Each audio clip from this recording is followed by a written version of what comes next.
Ma viete, ma viete, ma viete, ma viete. Big up, ma viete, big up. Big up, ma viete, big up. Big up, big up. Ndugu mveka uko.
Ma viete, ma viete, ma viete.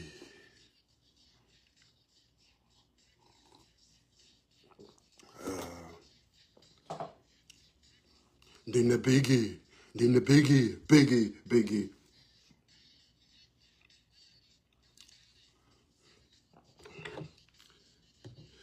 Mukudi banji ma viete, mukudi banji ma Friday.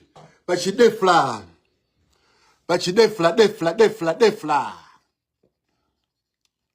Big up, ma viete, big up.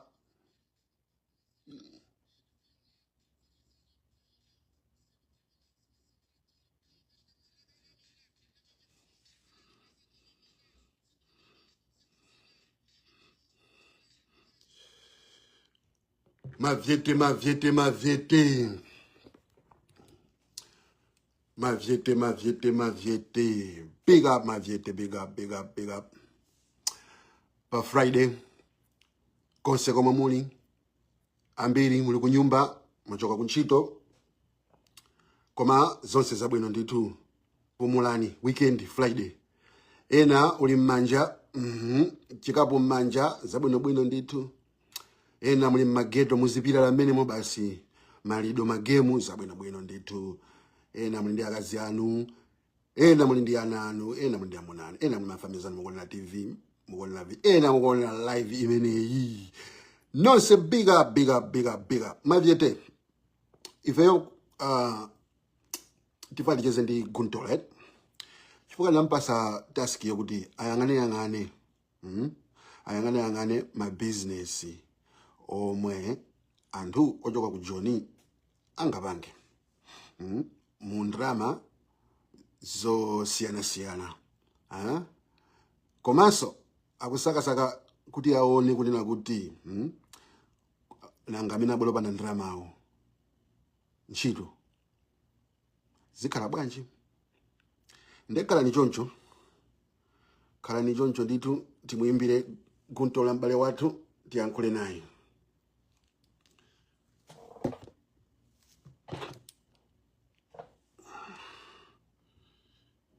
Timve kuti Guntola kuti bwanji.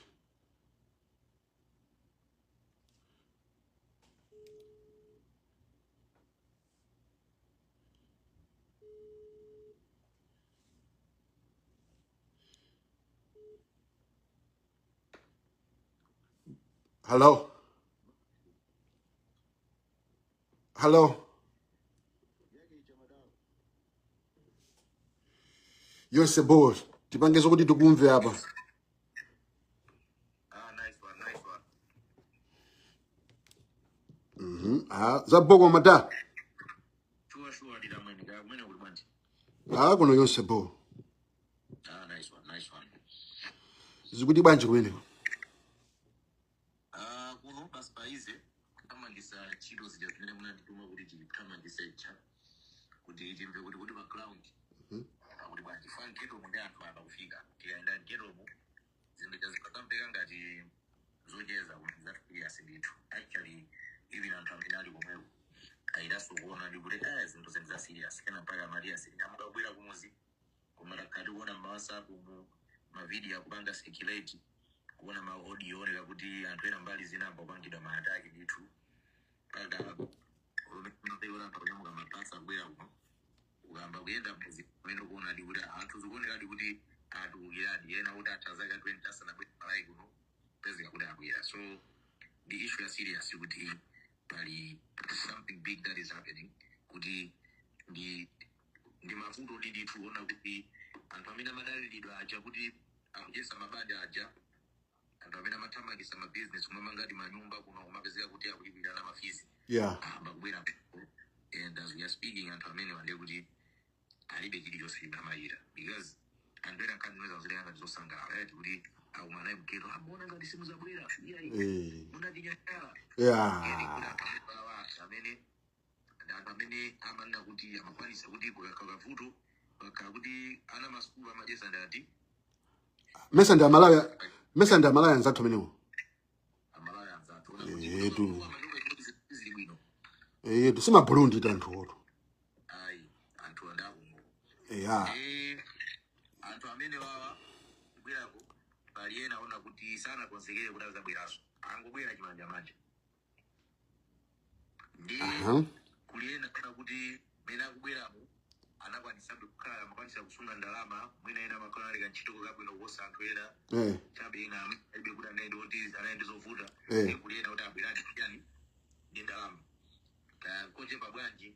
So anthuwa ngati kufufuza zinthu zimene zoti zingathandize akuyenera kuti awire magulu ngati mene agawikira magulu ndi kuti tiyambirira ndi kuti tingande kuti kuyamba ndi kuyankhula za anthu amene abwera ndi kandalama kuti ena akatopeza kuti abwera kuno akaona kandalama kachakuchepa kuti ine ndabweratu ndi 500,000 ndabwera ndi 1 million ndi mene abwera muno mucha afuna nokuti apange proof point kuti ndabwera ndi tipange zokugula mabredi pamuzi pano tipange za mapiano kuti sizigwira ati zimenezi sizigwira chifukwa kuti anthu akwena kuti afunse anthu anzawo amene ali kumalayi kuno kuti zimavuta bwanji kuti munthu upange 500,000 nkhani yazibala nde mwamvato akuti akunena kuti nonse mene mwachoka ku Jonet musadandaule ya osadandaula ya mwafika shit komano ndramayo musamwere mowa musanjoyere kumalawi zinthu zavuta ndiye bwanji mutatenga ndramayo mwina nkupangira investi ulukambira ka business sichoncho ndiye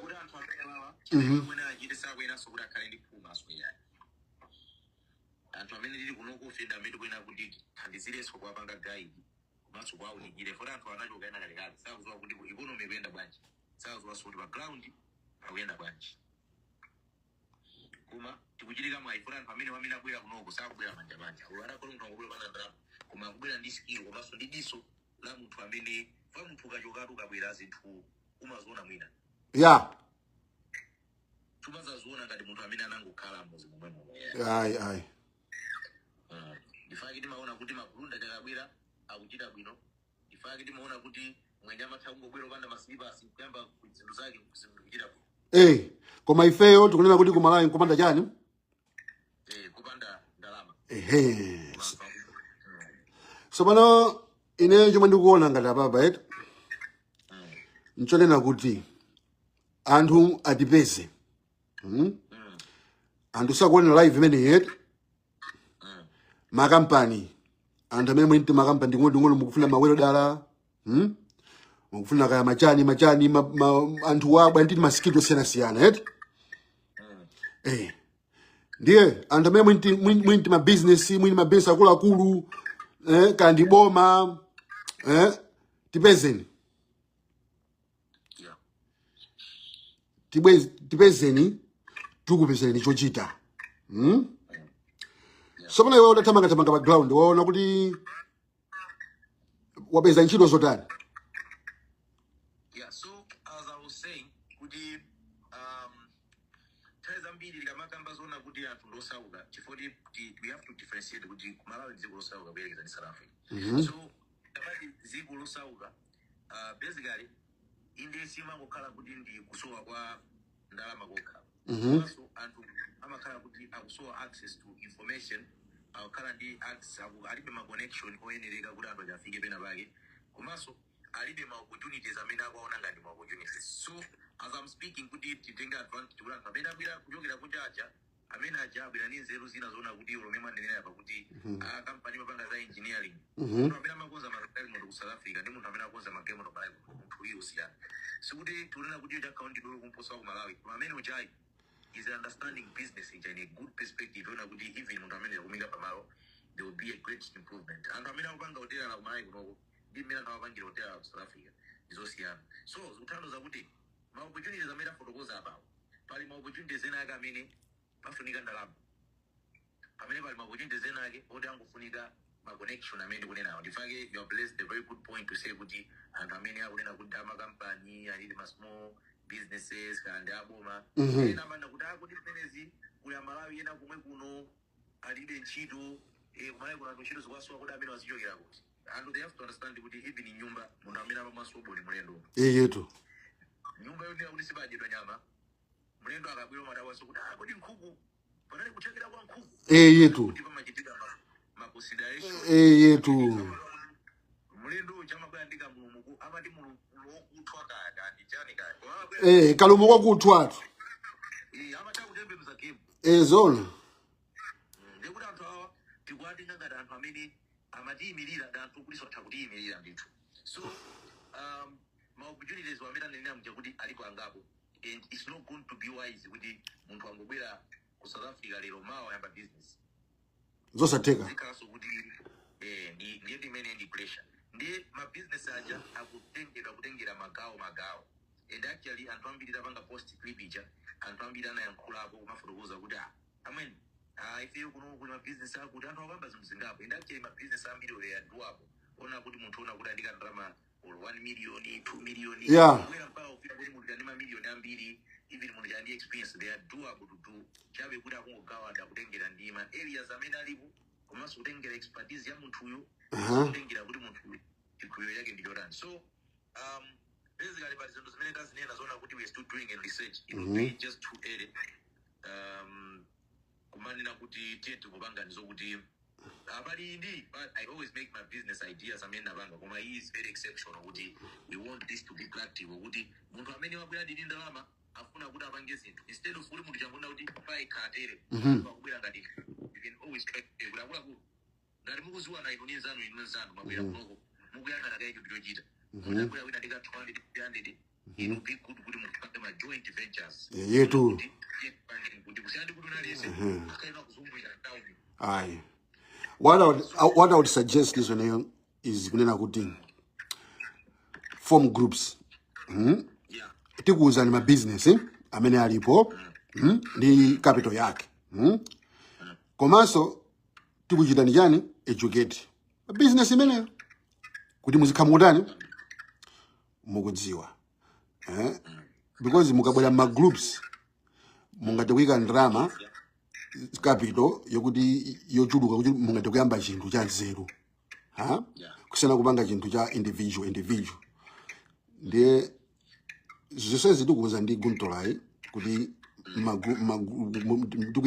tikupangani bwino magulu tikuchita training bwino za zinthu zimene zikutani zikubwera komano leroli ndi Guntolai timafati ngokufunsani mafunso onena kuti kuli chani kumeneko chomwe mukuchidziwa.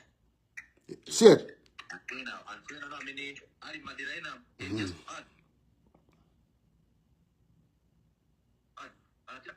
abiraso muzi kukhala ngati magulu it will be easier kuti mazikutekuzida so linkani ndi serious taona mabanki akowererapo mabuga akowererapo so it will be easier ku even kupanga ask ma partnership even kupanga ask because we are talking of partnership because zungona kuti kuti basa chimbo cha ulere zimene zimavuta so if you see ukuna kuti tive pali ma partnership ena ngamene zavutiratu abalise kuthandizidwa koma project athu sikhala timulenda za ulere because my business ajama kasona kuti I'm account now so and my business ajama account now so ali my business ha sobano ababa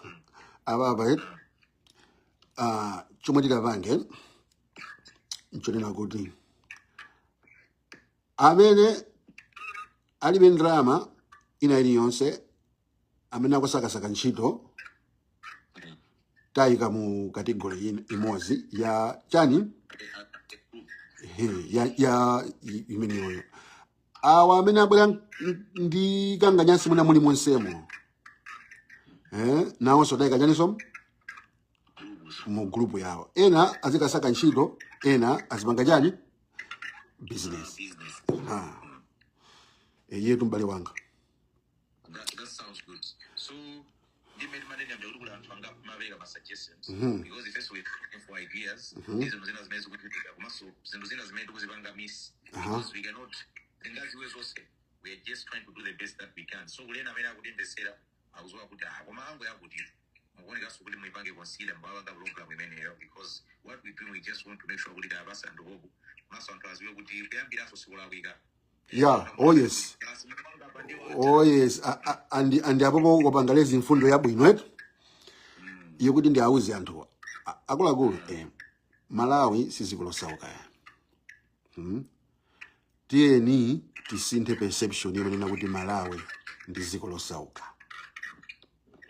Malawi sizikulosauka nakati Malawi ndi dziko losauka sibwezi Burundi amachoka ku Burundi kubwera ku Malawi kumazipanga prosper sibwenzi amwenye akumabwera choko kwawo kundi silivasi kubwera kuno kumagula mabenzi nkumamanga nyumba ma airwing mmene tiyeni tisiye mindset reality yako munthu ndi mmene munthu amaganizira. Reality is not shaped by what happens. Reality is shaped by your perception. Ndiye pena pake Malawi tentiphunzirene kumapanga perceive ma opportunities instead of kumaona ma obstacle. Say yoncho baba. Kwambi. So imene hii anthu akwena kuti aione ndi kwambiri because to be honest anthu ena ali mina kwanga makona ngati moyo wawo unode kuti baswathira badi. Yeah. So you have to know kuti kuyambira sosokola wika. Kuyambira sosokola wika. So I think now with that being said we can go forward to say with the family aundesera with the ena abanga comment wakustangaja very good points akunzimba uku akumangochi ena there are a lot of opportunities because we are saying kulantu ambilo na kula mango so ekira even 200,000 even 300,000 kula ambe wetu so tufuna kula at least antwa ena akambe wa business ena kuli ndanda moje birako even ena amena kodanga ndandra bazoduka ambaliza kwao chifanyona kuti antwa alimakati kule kumaso tikapanga form group acha akwanisa kuti apange chinthu chachikulu chimene tufuna sonda khalema group silufuna anthu acha abwire kunonso azakhale kuti alidika agulisa deseni anthoji zindizona kuti even munthu wina wakawo kanika pamene akakhala ngati group will be able to open zindizona kuti even iso anthu ali kunaiko akutasa kupezera soka mwayi family wanena kuti mlendo uja yes amatopezeka kuti kwa kasobo kama sala so kuti kana kenaka so we believe kuti papezeka soka naso bene papa fan pajabula ndi kuti alindi aka atasogolera kuti apange izi ndi mmene background tikwaziwira akamapanga zinezicha kuthandizira so Malawi ponse so I think timve mbali zinazo kuti anthu akuti kumene kulizotani zimene anthu amene akakauta abwera atani kapena anthu amene ayangane direction kuti akabwera amvedi kuti afika kwawo ndipo makochimvezacho unoko aliponso kuti atauchita bwino kuti mpaka topange encourage even anthu kuti amaona kuti asabwere apange chiganizo kuti atinge ndipitiretu ku Malawi kuti zinthu zikhoza kukandiyendera funa apanda kokako kandiyo andi maziwa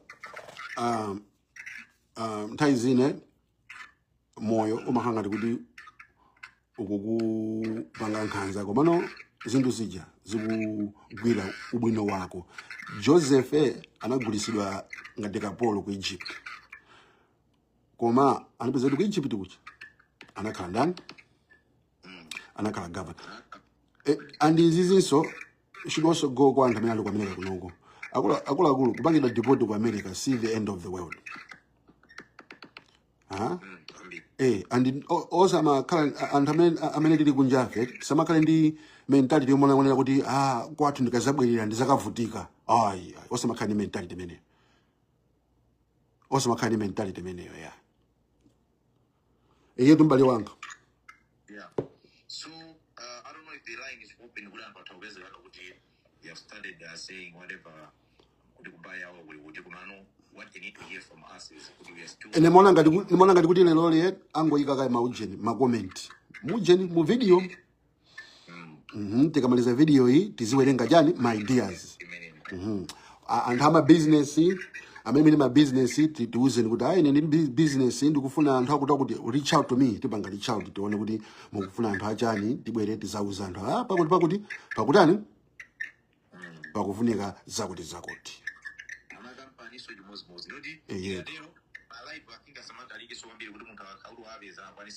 Yeah, azikhala short, straight to the point. Yeah, the arrangements of dividing them, you organize on how we're going to group them. Further information that is also. Yes. Tipange ni WhatsApp group. Tikamaliza baba bale wanga tipange WhatsApp group wangu. Kumene kuja tizipanga adi anthu omwe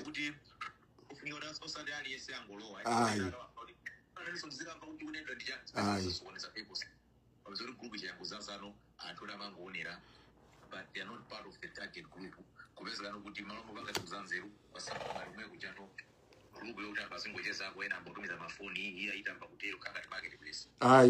Inezo ndi ayi. Group iyi ndio ngopati ngopanga tingotolera anthu omwe akuchoka ku John, omwe akunena kuti ife tapeza anthu 10. Tifuna tipange tindindawo mwakuti tifuna tipange business mukuti bwanji. Komanso tikufunanso makampani. Mukuona live ngati mukufuna anthuso tiuzeni. Komanso kwambiri ifeyo tikugwira ntchito ndi boma. Siyete? Tikugwira ntchito kwambiri ndi boma. So we try to gather all the possible angles on a good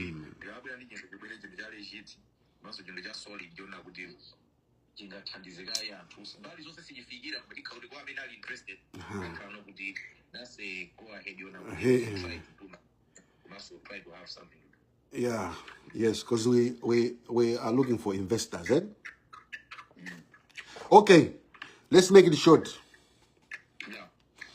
So now just to wind out, mfundo zakambedwa bano ndizilizo kuti anthu tongopanga wind up.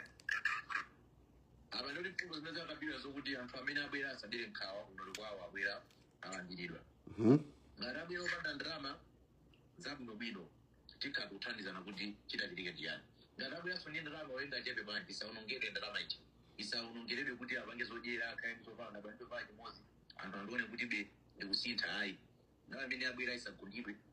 You see, they don't prefer to wear a plan. They can't even go away. And I remember when I was skill, you can't even most. When I would what skills many is easy. Think of it in Chiro more than the body can see how useful can skill. I mean, I think I'll be seen Chiro. So that means that I'm a company. Take a rose and would be around the matter so I mean, I can see about is amazing. Despite all you would figure, take an means or the case of that figure, bring an animal crew, I mean, I'm a form of can't you read? And I mean, I need a drama. Unena zokuti palize muzwiri isaidho kala investor ukakala investor ndo tumaika ndrama ya business ono business imajidika kale iwe uzitolera kabila business ono ndiko ku to selenzi Tanzania no business so zimezo na utimanga na guy loga to group imozi tizi sakarusa to sirikala group diskali kwanga imozi to zoti mu group kwanga na taidena kwanga izena kwanga izi tekajidika so ngai to sekta kwa kwanga so imozi that is that will be discussed group kuja which is the way the mero na kuti putali sanelo kwanga business. That's and business no good. there will be new to these grounds. There are a lot of obstacles. I mean, with us coming in, with other stakeholders in the picture, it will make them easier. The and we have business owner is already working. I mean, a business owner it can be built from scratch. Take the agreement.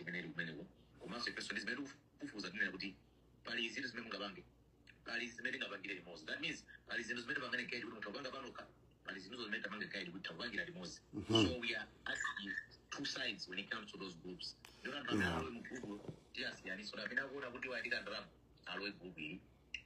What are they interested in?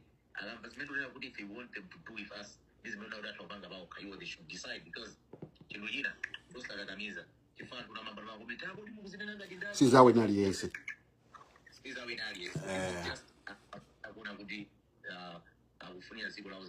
and we think we have the capacity. If I'm not business,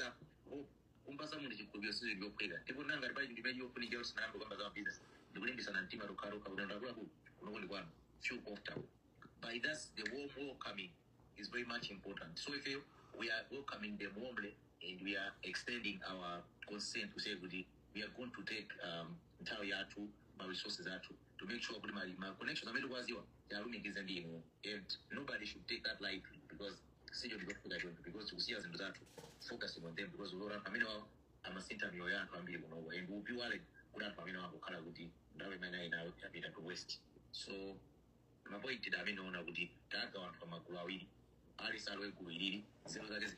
because my father will come back. It is tomorrow, is the other day. Yeah, next live tika tukuguzani zomwe tapeza. After that we have a big announcement to make. Tikabwera kachiwiri tika tukuguzani zomwe tapeza omwe atipeza munkhani ya ntchito kapena investments. After that, the big announcement to make. Thank you very much, Mbaliwanga Guntola. I appreciate my being here. Yeah, you have a good night. Tikumane soliti Wednesday, Monday. Kapena tikutinene kuti Wednesday. Okay. West is just way too far. From a diversity weekend, Monday, Tuesday. Tuesday. Okay.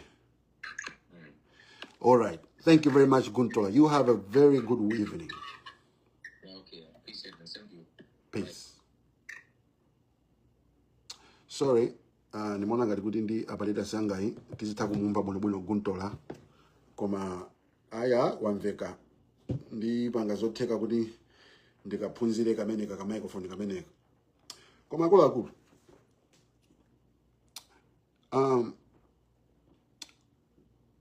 Monga nanena mucha kunena kuti anthu amene apita ku John kukatenga anthu kwabweresa kuno aja agwera ntchito atamandika. Ife mavyete silingokusiyana-siyani yani. Ndenga ndo wabwera choko South Africa ulinka 1 million, ka 2 million, ka 3 million, ka 4 million, 500,000, 100,000. Tasunga ndikupezera chopanga, ndikupezera business uzipanga ndalama. Iwe amene wabwera opanda kana kali konsewe osadandaula ntchito ndi ngambwi. Mwamva bola kunena kuti kujoni munaliko munaphunzira kwa maluso. Kali ngone pati ngati munapita kujoni kukangosewera izo zionekera. Koma ngati munapita kujoni kuja kaphunzira maluso osiyana-siyana. Ndikuthandizani.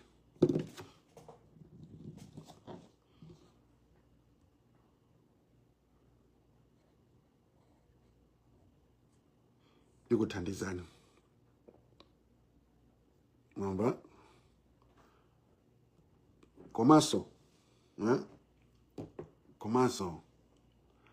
muzizi wakunena kuti chifukwa ife sinayike ndrama ina iliyonse kutumiza mabasi ndikuti ifeyo sitimakukondani kapena sitimakuganizirani ayi. Zinthu zina zimatenga nthawi kuti muzaone bwinobwino chomwe chimachitika.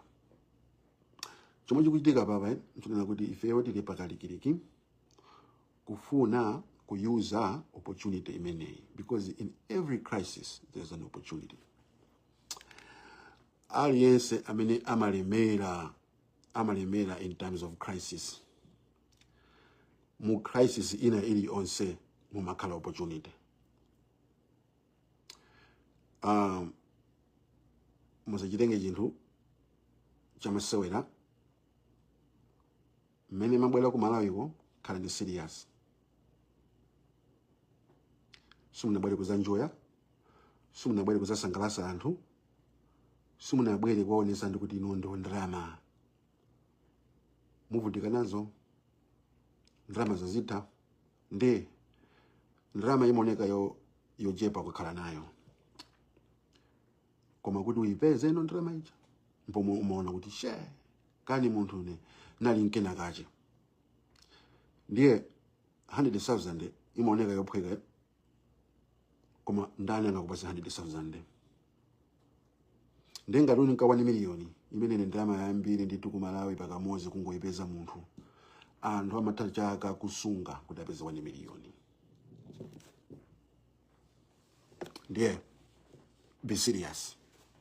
Ife tufati gwire ntchito ndi anthu amene achoka ku Joniko koma ndi mahasla, amagwira ntchito, amatakataka. Amenewo ndi amene tikufuna tigwire nano ntchito. Enanu amene mukungofuna muzisweranu sakukhuzenizi. Sizawina aliyense. Tisire pompo. Monday tikubweranso tizakuuzeni zomwe tapeza. Wednesday the big announcement. Big announcement. Very huge announcement. Ndinga ukisata program hii Wednesday usaponye. Monday so usaponye. Ndenga iwewe unali kujoni wabwera. Wonesesa kuti Wednesday ndi Monday, Monday ndi Wednesday usaponye. Because mene mumu tikuuzani zomwe tapeza. Guntola alekalikiliki panopa kupanga zinthu pa ground. Ndiye nonse amene mabwera zikoma kwambiri. Mulungu akudaliseni, mwafika, timakukondani, simulipo nokha yayi. Ndipo khala nomasuka kumene kundi kwanu. Weekend yopambana.